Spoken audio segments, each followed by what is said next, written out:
Hello दोस्तों, तो आज की इस वीडियो में मैं आप लोगों के लिए सोल लाइन 2 का एपिसोड एक्सप्लेन करने वाला हूँ और आज के एपिसोड में काफी सारी डिटेलिंग्स होगी जो कि मैं चाहता हूँ कि आप लोग ध्यान से सुनकर अच्छे से समझने की कोशिश करो, तभी आप लोगों को इस कहानी की अच्छे से अंडरस्टैंडिंग हो पाएगी। जैसा कि अब तक की कहानी में हम लोगों ने देख लिया था कि मिस टांग वुटोंग की याददाश्त वापस आ चुकी थी, इसलिए वो यूहो को बता देती है कि मैं ही वान डोंगर हूँ, जिस पर तो यूहो काफी ज्यादा इमोशनल हो चुका था। ऊपर से तांग सेंग और उसकी वाइफ भी ये सब देख रही थी। दूसरी तरफ हम देखते हैं कि मास्टर जुआनो टीचर जावी यूहो को बताते हैं कि तुम्हारे ग्रेजुएशन के लिए तुम्हारे 3 टेस्ट होंगे, जिसमें से पहले टेस्ट के तौर पर तुम्हें एक लेवल 9 का सोल गार्ड स्टूल बनाना है, दूसरे टेस्ट के तौर पर तुम्हें मास्टर यान के साथ फाइट करनी होगी और उनसे जीतना होगा, जिसमें वन लुंग भी तुम्हारा साथ देगी। इन दोनों टेस्ट को पास करने के बाद तीसरे टेस्ट के बारे में तुम्हें बताया जाएगा। ये सारी इंफॉर्मेशन देने के बाद मास्टर यान यहाँ पर यूहो और मिस टांग वुटोंग के साथ एक फ्रेंडली बैटल भी करता है ताकि उन्हें मास्टर यान की एबिलिटीज का थोड़ा बहुत अंदाजा हो सके। इसके बाद एपिसोड के लास्ट में हमने देखा कि डिवाइन रेल में मौजूद गॉड ऑफ इमोशन यूहो को देखते हुए कह रहा था कि अब समय आ चुका,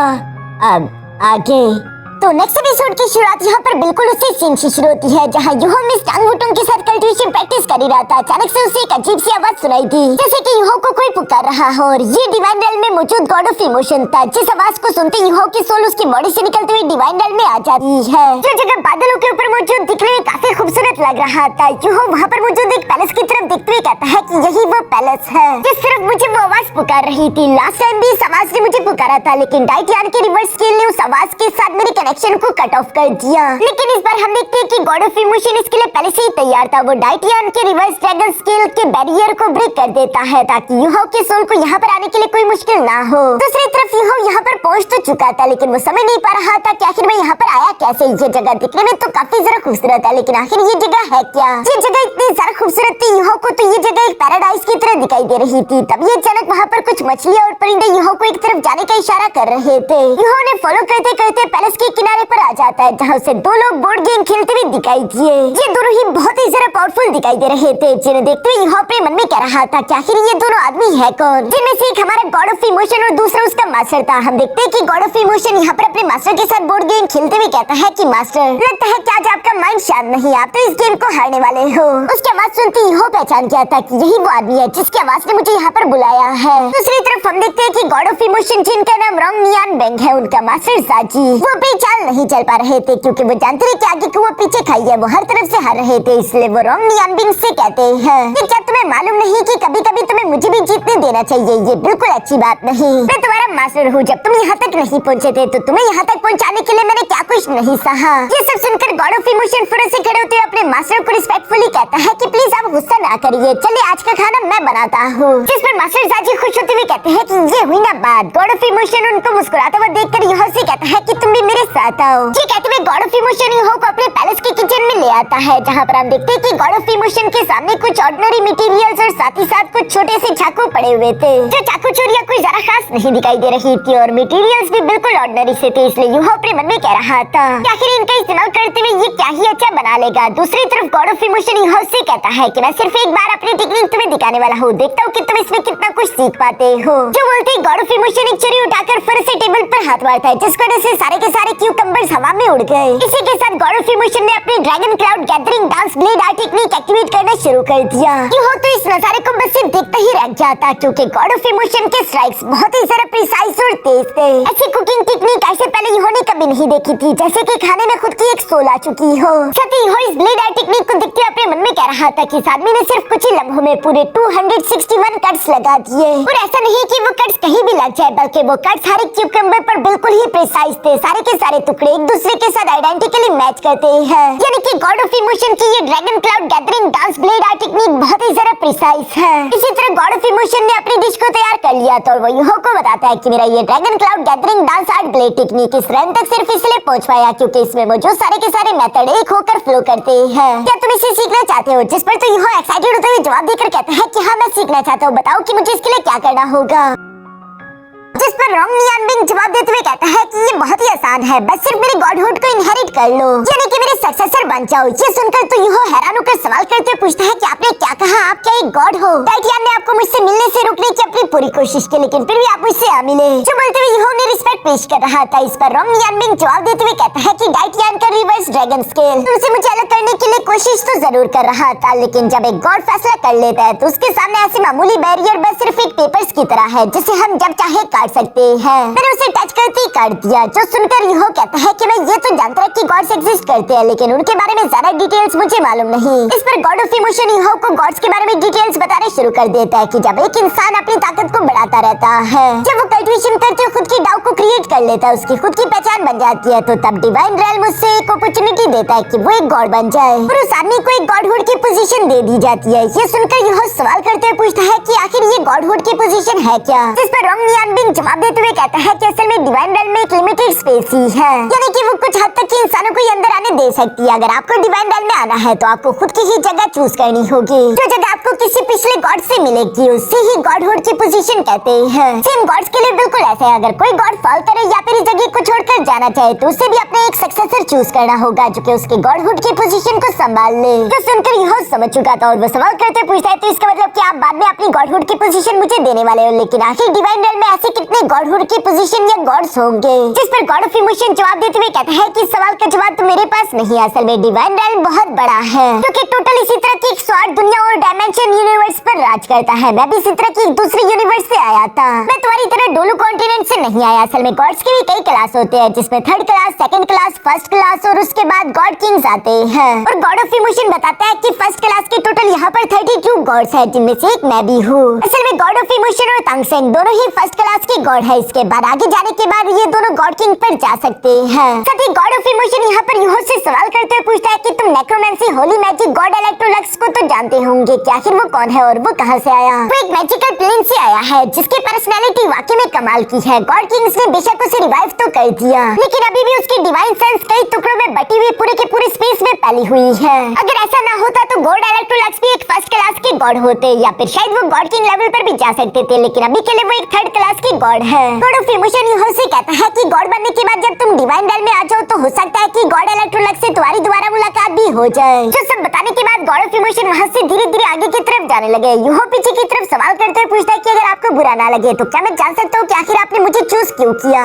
इस पर गॉड ऑफ इमोशन यूहो से कहता है कि तुमने जिस भी मुश्किलों को पार किया है मैंने वो सब कुछ अपनी आंखों से देखा। तुम और मैं कई तरह से बिल्कुल सेम है, जैसे कि तुमने अल्टीमेट आइस की काफी अच्छी अंडरस्टैंडिंग हासिल करी। गॉड ऑफ इमोशन के पास भी अल्टीमेट आइस और अल्टीमेट फाइट दोनों की मैजिकल एबिलिटी थी। साथ ही साथ गॉड ऑफ इमोशन यूहो को बताता है कि इसके अलावा तुमने अपने इमोशंस का इस्तेमाल करते हुए सोल स्किल क्रिएट किया, जिसमें तुम्हारी इमोशंस काफी ज्यादा स्ट्रॉन्ग थे और इसलिए मैं तुम्हें एडमायर करता हूँ। इसके अलावा यूहो मुझे जो तुम्हारी सबसे ज्यादा अच्छी बात लगी वो ये लगी कि तुम काफी ज्यादा फोकस्ड हो। मैं जब जवान था तो मैं कई सारी मुश्किलों में उलझा पड़ा था और उन्हीं चीजों की वजह से गॉडहुड में मैंने ज्यादा तरक्की हासिल नहीं की, लेकिन मुझे यकीन है कि अगर तुम्हें मेरी ये गॉडहुड की पोजीशन मिल गई तो तुम बहुत बड़े बड़े कारनामे कर सकते हो। इवन कि एक दिन तुम डिवाइन रेल्म में भी सबसे ज्यादा ऊंची पोजीशन पर खड़े होंगे। जो सब सुनकर यूहो गॉड ऑफ इमोशन का शुक्रिया अदा करता है। साथ ही साथ वो सवाल करते पूछता है कि ये मेरा आखिरी सवाल है जो कि मैं जानना चाहता हूँ कि गॉड बनने के बाद क्या मैं डिवाइन रेल्म में अपने कुछ प्यार करने वालों को अपने साथ ला सकता हूँ? जिस पर गॉड ऑफ इमोशन यूहो को जवाब देते हुए कहता है कि हाँ ऑफ कोर्स, मेरे जैसे एक फर्स्ट क्लास गॉड बनने के बाद तुम्हारे पास ये एबिलिटी होगी कि तुम अपने प्यार करने वाले कुछ गिने चुने लोगों को अपने साथ यहाँ डिवाइन रेल्म में ला सको। जो सब जानने के बाद यूहो खुश होते हुए कहता है कि ठीक है, फिर मैं आपकी गॉडहुड की पोजीशन को इनहेरिट करने के लिए तैयार हूँ। ये सुनकर गॉड ऑफ इमोशन यूहो की बॉडी में अपना डिवाइन सीड इंजेक्ट करना शुरू कर देता है, जिसे यूहो की बॉडी में डालने की वजह से यूहो की स्पिरिचुअल एनर्जी धीरे धीरे करके डिवाइन एनर्जी में कन्वर्ट होना शुरू हो जाएगी, जिसकी वजह से यूहो जैसे जैसे अपनी कल्टिवेशन करेगा वो धीरे धीरे और भी ज्यादा ताकतवर होता जाएगा। अंदर से यहाँ पर हम देखते हैं कि टियानमिंग और उसके बाकी के सारे सोल स्पिरिट भी ये सारी बातें सुन रहे थे और वो सबके सब यूहो पर काफी प्राउड महसूस कर रहे हैं। साथ ही तभी गॉड ऑफ इमोशन यहाँ पर यूहो से कहता है कि मैं तुम्हें पहले ही वार्न कर देता हूँ कि जब तक लाइफ एंड डेथ सिचुएशन ना हो अपनी डिवाइन सेंस का इस्तेमाल मत करना, क्योंकि अगर किसी ने तुम्हारे पास इस डिवाइन सेंस को महसूस कर लिया तो वो तुम्हें जान से मारकर इस डिवाइन सीड को तुम्हारी बॉडी से ले सकता है, जिससे तुम तो जान से मारे जाओगे। इवन कि मेरी गॉडहुड की पोजीशन को भी कोई और चोरी कर लेगा। तो सब सुनकर यूहो हमेशा रिलाता है। साथ ही साथ वो सवाल करते हुए पूछता है कि आखिर मुझे किस तरह की डिवाइन ट्रायल्स को फेस करना होगा इस गॉडहुड को इनहेरिट करने के लिए, क्योंकि मैंने सुना है कि पास में एंसेस्टर टांगसेंग ने सी गॉड के 9 ट्रायल्स को पास किया था, तभी वो एक गॉड बने थे। जिस पर गॉड ऑफ इमोशन यूहो को जवाब देते हुए कहता है कि तुम्हारे ट्रायल तुम खुद ही चूज करोगे और तुम्हारे ट्रायल्स अलग होंगे। साथ ही गॉड ऑफ इमोशन यहाँ पर यूहो को अपना रियल फॉर्म दिखाते हुए कहता है कि मेरी गॉड पोजीशन को गॉड ऑफ इमोशन कहा जाता है। मेरा नाम है रोंगनियन बिंग। यहाँ पर हम देखते हैं कि गॉड ऑफ इमोशन के पीछे पूरे 7 डैगर्स बने हुए थे, जिनमें से एक ब्लेड भी है जिसे गोस्ट कार्विंग गॉडली ब्लेड कहा जाता है। और दोस्तों मैं आप लोगों को पहले ही बता दूं कि गॉड ऑफ इमोशन का हर एक डैगर और ब्लेड बहुत ही ज्यादा ताकतवर है। गोस्ट कार्विंग गॉडली ब्लेड ये तांगसेंग की सी गोल्ड ट्राइन जितना ज्यादा ताकतवर है। वैसे अब तुम लोग बाकी के डैगर्स की ताकत का भी अंदाजा लगा सकते हो। यहाँ ये सारी इंफॉर्मेशन मिलने के बाद हम देखते हैं कि यूहो की सोल वहाँ से वापस जाने लगी थी, लेकिन जाने से पहले गॉड ऑफ इमोशन यूहो से कहता है कि तुम्हें देने के लिए मेरे पास 2 और गिफ्ट्स भी है। डिवाइन सीड के साथ ये दोनों गिफ्ट भी मैं तुम्हारी बॉडी के अंदर फ्यूज कर रहा हूँ, जिसकी वजह से तुम्हारी कल्टिवेशन और सारा स्मूथली हो पाएगी और जल्द से जल्द तुम मेरी गॉडहुड की पोजीशन को इनहेरिट कर पाओगे। ये बोलते हुए गॉड ऑफ इमोशन ने अपने बाकी के 2 गिफ्ट भी यूहो के सोल सी के अंदर डाल दिए थे और उसे अपना आशीर्वाद देते हुए वापस से डोलू कॉन्टिनेंट पर भेज देता है। ये सब गॉड ऑफ इमोशन का मास्टर भी देख रहा था, जो कि गॉड ऑफ इमोशन से कहता है कि तुमने इस बार बहुत बड़ा रिस्क लिया। अगर उसे मालूम हो गया कि तुमने ये किया है तो तुम जानते हो कि इससे क्या होगा। इस पर गॉड ऑफ इमोशन जवाब देते हुए कहता है कि उसके पास फिलहाल मेरे साथ टाइम ज़ाया करने का समय नहीं। असल में ये दोनों यहाँ तांगसेंग की बात कर रहे हैं, क्योंकि तांगसेंग सोच रहा था कि वो यूहो को अपनी सी गॉड की इनहेरिटेंस देगा, लेकिन गॉड ऑफ इमोशन ने पहले मौका पाकर यूहो को अपनी इनहेरिटेंस देने की बात कर दी, यानी कि वो यूहो को तांगसेंग से छीन रहा है। असल में वो यूहो की भलाई कर रहा है, क्योंकि तांगसेंग यूहो पर बहुत ही ज्यादा जुल्म करेगा। जैसे अगर मैं सिंपल अल्फाजों में एक्सप्लेन करके बताऊं तो वैसे तो हम जानते हैं कि तांगसेंग काफी जरा अच्छा है, और पहली बार जब यूहो ने अपनी स्पिरिट आइज अवेकन की थी तब से तांगसेंग की नजर यूहो पर थी। इवन कि उसने अपनी बेटी को भी जमीन पर भेजा, इससे उम्मीद नहीं कि वो उसके डिसाइपल को तैयार करने में मदद करेगी, लेकिन उसने ये एक्सपेक्ट बिल्कुल नहीं किया था कि उसके डिसाइपल को उसकी इकलौती बेटी से प्यार हो जाएगा। और ये दोनों एक दूसरे से प्यार करते हैं, इसी वजह से तांगसेंग एक प्रोटेक्टिव फादर बन चुका, जहाँ वो बार बार यूहो को आखिरी हद तक आजमाने की कोशिश कर रही। इवन कि यूहो ने खुद को मिस टांगबुटोंग के लिए सैक्रिफाइस किया, सिर्फ ये जानने के लिए कि क्या ये लड़का मेरी बेटी के काबिल है भी या नहीं। और बार बार तांगसेंग ऐसे ही करने वाला है, क्योंकि गॉड ऑफ इमोशन जानता है कि ये यूहो के लिए अच्छा नहीं। यूहो इस तरह से बुली होता रहेगा और वो यूहो को बचाने के लिए उसे अपनी गॉडहुड की पोजीशन इनहेरिटेंस में दे रहा है। तांगसेंग फ्यूचर में यूहो पर काफी सख्तियां दिखाएगा और वो उसे आखिरी हद तक टेस्ट करेगा, क्योंकि वो अपनी बेटी से बहुत ही ज्यादा प्यार करता है और वो एक प्रोटेक्टिव फादर है। इसी वजह से मेरी ये थ्योरी बनी। इसे फिलहाल एनीमे में कहीं पर बताया नहीं गया, लेकिन ये मेरी थ्योरी है, देखते हैं कि आगे सही साबित होती है या नहीं। इसके बाद सीन शिफ्ट होकर गोल्डन ट्री पर आ जाता है, जहाँ यूहो मिस टांगबुटोंग के साथ बैठकर कल्टिवेशन कर रहा था और उसकी सोल वापस से उसकी बॉडी में आ जाती है। यूहो वापस आने के बाद हैरान होते हुए सोच रहा था कि क्या वो इल्यूजन था या फिर सच था। ये इल्यूजन तो नहीं लग रहा। डाइटियान ने अपने रिवर्स ड्रैगन स्किल का इस्तेमाल करते हुए मुझे सील करके दूर रखने की अपनी पूरी कोशिश की, लेकिन जब एक ट्रू गॉड किसी चीज को करने की ठान लेता है तो उसे हर हाल में करके रहता है। इवन की डाइटियान को तो इस बारे में मालूम तक नहीं हो पाया। फिर दूसरी तरफ मुझे मिस टांगबुटोंग जो कि यूहो की सोल पावर को महसूस कर पा रही थी, वो यूहो से कहती है कि तुम्हारी सोल पावर एडवांस हो चुकी है, अब तुम्हारी सोल पावर में डिवाइन रेल्म की एबिलिटी आ चुकी है, जो कि काफी अच्छी बात है, क्योंकि मिस टांगबुटोंग की बॉडी के अंदर भी तो डिवाइन पावर थी और अब इन दोनों की सोल पावर एक दूसरे के साथ परफेक्टली मर्ज हो सकी है। इस पर यूहो मिस टांगबुटोंग से कहता है कि तुमने सही महसूस किया। अभी कुछ देर पहले मैं किसी से मिला हूँ, इस बारे में मिस टांगबुटोंग सवाल करती है और यूहो ने उसे बताना शुरू कर दिया था। इसके बाद हम लोगों को नेक्स्ट डे मॉर्निंग का सीन दिखाया जाता है, जहाँ यूहो मिस टांगबुटोंग के साथ अपने टांग से आ जाता है। वहाँ पर आते ही ज़्याओ से उसे देखते हुए खुश होकर कहती है कि डोंगर तुम वापस आ गई। यूहो के बाकी के दोस्त भी धीरे धीरे बाहर की तरफ आते हुए हम मिस वांग डोंगर को देखते हुए कह रहे थे कि वेलकम बैक। सभी काफी जरा खुश थे। मिस ज़्याओ कहती है कि अब से हम तुम्हें टांगबुटोंग कहकर ही पुकारेंगे। इसमें मिस टांगबुटोंग भी हमें सर हिलाती है। यूहो दूसरी तरफ देखता है कि मिस्टर बीबी के साथ मिस तांग्या भी बाहर की तरफ आ रही थी, जिसकी हालत अब पहले से कुछ बेहतर दिखाई दे रही है, क्योंकि यूहो से कहती है कि यूहो तुम्हारा ट्रीटमेंट काम कर गया, मैं पहले से बेहतर महसूस कर रही हूँ, लेकिन क्या मैं ग्रिल फिश खा सकती हूँ? मुझे काफी मन कर रहा है। यूहो ये सुनकर इमोशनल हो गया था। वो पुरानी तांग्या को याद करता है और वो इमोशनल होते हुए कहता है कि हाँ क्यों नहीं, मैं अभी आप लोगों के लिए कुछ ग्रिल फिश तैयार कर देता हूँ। ये कहने के बाद नेक्स्ट सीन में हम देखते हैं जहाँ यूहो ने एक आदमी से उसका स्टॉल कुछ देर के लिए रेंट पर ले लिया था और वो उसी के स्टॉल पर अपनी ग्रिल फिश पकाने शुरू कर देता है, जिसकी खुशबू सुनकर तो कई सारे लोग इकट्ठा होने लगे और वो यूहो से कह रहे थे कि क्या तुम इसे बेचने वाले हो, लेकिन यूहो ने साफ साफ मना कर दिया कि नहीं, ये बिकने के लिए नहीं है। जिस पर तो वो सब लोग मुंह बनाते हुए चले गए, क्योंकि उन्हें यूहो की ही ग्रिल फिश खानी थी, नॉर्मल ग्रिल फिश नहीं। दूसरी तरफ यूहो ने तो ये ग्रिल फिश अपने दोस्तों के लिए तैयार की थी, जिसे लाकर वो मिस तांग्या के सामने पेश करते हुए कहता है कि लो आपकी ग्रिल फिश तैयार है। मिस तांग्या भी ग्रिल फिश को एंजॉय करते हुए कहती है कि ये पहले ही जैसे डिलीशियस है। जब मिस टांगबुटोंग से कहती है कि तुम्हारे जाने के बाद बहुत लंबे अरसे तक यूहो ने हमारे लिए ग्रिल फिश नहीं बनाए, पर आज तो मजा ही आ रहा है। सब लोग इस मौके को एंजॉय कर रहे थे। मिस जेंगनन कहती है कि आज बहुत ही लंबे अरसे बाद हमारा टांग सेट एक बार फिर से कंप्लीट हो गया, जिस पर सुसेनशी भी खुश होते हुए कहता है क्योंकि हम सब एक साथ आ चुके हैं तो टांग सेट को दोबारा से ऊंचाइयों तक जाने से कोई नहीं रोक सकता। इसी तरह सब लोग मजे करते हुए आपस में बातें कर रहे थे। यूहो एक सूप का कप लेकर टीचर तांग्या को देने वाला था, लेकिन वो देखता है कि वो कमजोरी की वजह से दोबारा बेहोश हो गई थी। जो देखकर यूहो अपने मन में कह रहा था कि टीचर तान्या की लाइफ फोर्स धीरे-धीरे कम होती जा रही है। मुझे जल्दी-जल्दी टीचर सुआन के साथ उस लेवल 9 के अल्केमी फर्नेस को बनाना होगा। मेरे पास ज्यादा समय नहीं है, इसलिए हम देखते हैं कि अगले सीन में यूहो फर्नेस से मास्टर जीवन के पास आ गया था। इन्होंने लेवल 9 के अल्केमी सोल गाइडेंस फर्नेस के पूरे ब्लूप्रिंट को तो तैयार कर दिया था, लेकिन वो यूहो से कहते हैं कि तुम बिल्कुल सही समय पर आए। मैं इस लेवल 9 के अल्केमी फर्नेस को नहीं बनाने वाला, बल्कि इसे क्राफ्ट करने वाले तुम होंगे। जो सुनकर यूहो हैरान होकर सवाल करते हुए पूछता है कि क्लास 9 का सोल गाइडेंस डिवाइस बना रहा है। ये मेरी बस की बात नहीं, क्योंकि मैं तो अभी लेवल 8 का सोल इंजीनियर हूँ। लेवल 8 का सोल इंजीनियर भी मैं अभी हाल ही में बना था, जिस पर टीचर सुआन कहता है लेकिन तुम्हें ये करना होगा। इस लेवल 9 के अल्केमी फर्नेस को बनाने के लिए तुम्हें इसके अंदर 30 से भी ज्यादा कोर अरेज बनाने होंगे, क्योंकि एक लेवल 8 के सोल इंजीनियर के लिए सीखना काफी ज्यादा जरूरी है। रेयर मेटल्स यहीं पर मौजूद है। अब मैं यहाँ से जा रहा हूँ, बाकी का काम तुम अकेले संभाल लेना। जो सब बोलते हुए मास्टर जीवन वहाँ से चले गए। पीछे की तरफ मौजूद यूहो उस रेयर मेटल की तरफ देख रहा था, जिसे red demon fine gold metal कहते हैं। जिसे देखते हुए यूहो अपने मन में कह रहा था कि ये red demon fine gold metal ये बहुत ही ज्यादा वजनी है, जिसका वजन कम से कम भी 10,000 किलो तक होगा।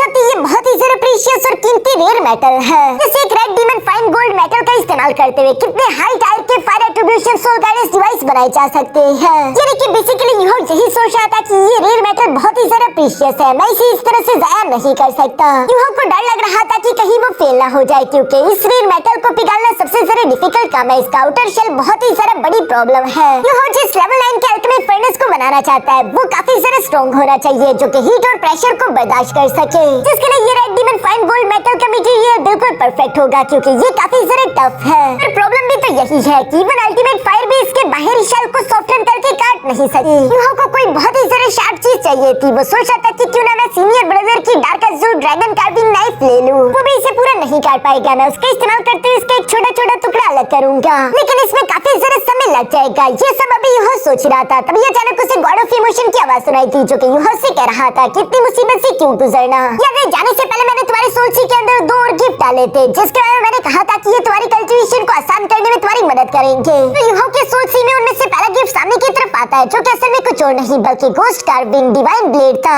जिसके बारे में दोस्तों मैं पहले ही आप लोगों को बता चुका हूँ कि ये सी गॉड के त्रिशूल जितना सारा ताकतवर है। यूहो ये सब सुनकर उस गोस्ट कार्विंग डिवाइन ब्लेड की तरफ आते हुए उसे उठाने की कोशिश करता है, जिसकी वजह से यूहो पर काफी खतरनाक प्रेशर पड़ रहा था। लेकिन गॉड ऑफ इमोशन की ब्लेसिंग की वजह से हम देखते हैं कि यूहो इसे उठाने में कामयाब हो जाता है। यूहो तो ये देखकर काफी ज्यादा खुश हो गया था कि गॉड ऑफ इमोशन के इस डिवाइन कार्विंग ब्लेड का इस्तेमाल करते हुए मैं क्या कुछ नहीं कर सकता। तभी डिवाइन रेल से गॉड ऑफ इमोशन यूहो से कहता है कि मैं एक बार फिर से तुम्हें dragon cloud gathering dance blade art technique दिखाने वाला हूँ। इसे अच्छे से नोट करना। जो कहती है गॉड ऑफ इमोशन ने अपने dragon cloud gathering dance blade art technique को परफॉर्म करना शुरू कर दिया। साथ ही सर वो कह रहा था कि ये गोस्ट हैंड जहाँ पर भी गिरते हैं वहाँ हेवन और अर्थ की तबाही आ जाती है। और जैसे जैसे गॉड ऑफ इमोशन यहाँ पर उस टेक्निक को परफॉर्म कर रहा था, बिल्कुल वैसे वैसे यूहो भी उसे कॉपी कर रहा है। इस टेक्निक की वजह से गॉड ऑफ इमोशन के सामने 1000 ब्लेड समन हो चुके थे, जिनका इस्तेमाल करते हुए गॉड ऑफ इमोशन कह रहा था कि तुम लहरों को अलग शक्ल दे सकते हो, तुम ऐसे डिवाइन क्राफ्टमैनशिप कर सकते हो जो कि आज से पहले किसी ने ना देखी हो। यूहो भी उस टेक्निक को बिल्कुल गॉड ऑफ इमोशन की तरह लगातार परफॉर्म करता ही जा रहा था,